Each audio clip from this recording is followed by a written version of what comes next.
दोस्तों, गलवान का सच और पेंगोयन की हकीकत को चीन कभी भुला नहीं पाएगा। अब से लगभग 2 साल पहले गलवान घाटी में भारतीय सेना और चीनी सेना का आमना सामना हुआ तो भारतीय सेना ने पीएलए सेना का जो हश्र किया था उसे चीनी राष्ट्रपति शी जिनपिंग आज तक भुला नहीं पाए होंगे। 3440 किलोमीटर की लंबाई वाले सीमावर्ती इलाके में 1962 से आज तक मतभेद जारी है।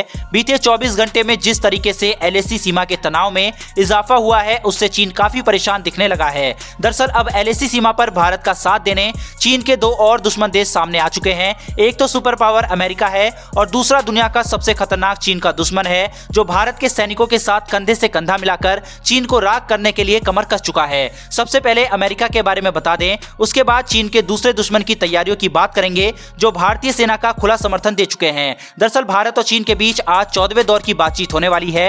उससे पहले सुपर पावर अमेरिका के व्हाइट हाउस ने बीजिंग में बैठे हुक्मरानों के लिए ऐलान जारी किया है।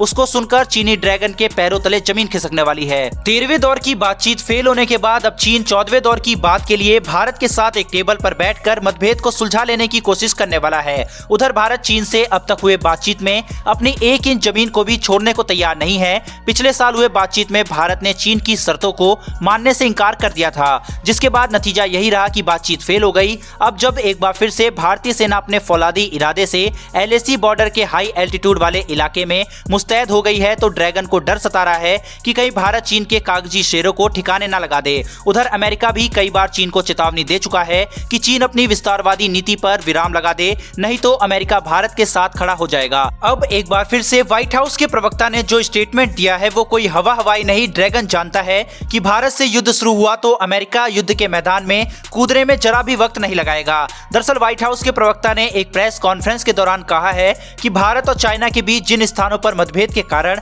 युद्ध की स्थिति बनी हुई है उस पर व्हाइट हाउस भी नजर रख रहा है। चलिए दोस्तों, बात करते हैं चीन के उस दूसरे दुश्मन की जो भारतीय सेना का सहयोग कर रहा है और अपनी अदृश्य शक्ति की मार से चीनी सेना के जवानों को मौत के घाट उतार रहा है, जिसके चलते एक बार फिर से 14वें दौर की बातचीत भारत और चीन के बीच होने जा रही है। दोस्तों, ये कोई और नहीं बल्कि प्रकृति है, जिसकी मार से एलएसी बॉर्डर पर चीनी सेना दम तोड़ रही है तो वहीं भारतीय सेना के जवान इन इलाकों में एक अचूक चट्टान की तरह जमे रहते हैं। एलएसी बॉर्डर पर चीन की पीएलए सेना तापमान और वातावरण से परेशान होकर हार मानने लगी है। वहीं चीनी सेना के टॉप कमांडर बीमारी की वजह से बदले जा चुके हैं, जिनमें से कईयों की तो मौत भी हो चुकी है और यह सिलसिला अभी तक रुकने का नाम नहीं ले रहा। चीनी सेना के उच्च अधिकारियों का अलावा सैकड़ों की संख्या में चीनी सेना या तो दम तोड़ रहे हैं या तो खतरनाक बीमारियों की चपेट में आ रहे हैं। बीजिंग के मिलिट्री साइंस की रिपोर्ट के मुताबिक एलएसी के नजदीक ऊंची ऊंची पहाड़ियों पर तैनात चीनी सेनाओं को कम ऑक्सीजन, कम तापमान और कम वायु दबाव के कारण इन परेशानियों का सामना करना पड़ रहा है और इसी वजह से चीनी सेना खतरनाक बीमारियों की चपेट में आ रहे हैं। एलएसी पर जितने भी इलाके हैं जहां पर चीन से विवाद चल रहा है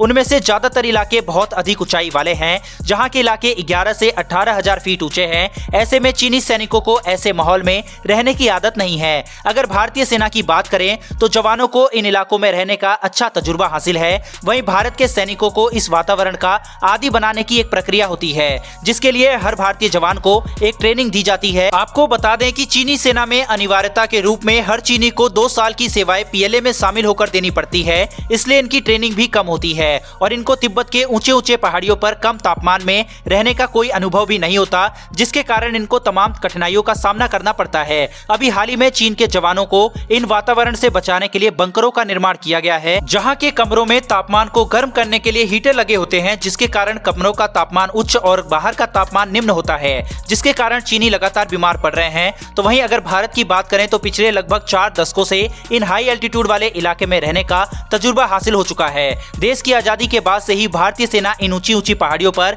जहां पर तापमान बहुत कम होता है वहां पर तैनात रहते हैं। सियाचिन से लेकर अरुणाचल प्रदेश तक भारत के लगभग 1 से 1.5 लाख जवान 10 से 18,000 फीट की ऊंचाई पर, जहां पर तापमान हमेशा 0 डिग्री से नीचे रहता है, वहां पर तैनात रहते हैं। इतना ही नहीं, भारत में निम्न तापमान वाले इलाके में एक इंस्टीट्यूट भी है जहां पर सालों साल कम तापमान में जवानों को रखकर ट्रेनिंग दी जाती है और आर्मी के हर जवान को इस इंस्टीट्यूट से ट्रेनिंग दी जाती है और साथ ही आर्मी के जवान की पहली या दूसरी पोस्टिंग सीधे इस इलाके में होती है और अपनी पूरी ड्यूटी के दौरान 4 से 5 बार इन इलाकों में तैनात होना पड़ता है, जिसके चलते भारतीय फौज को इन स्थानों पर रहने में बिल्कुल भी कोई फर्क नहीं पड़ता।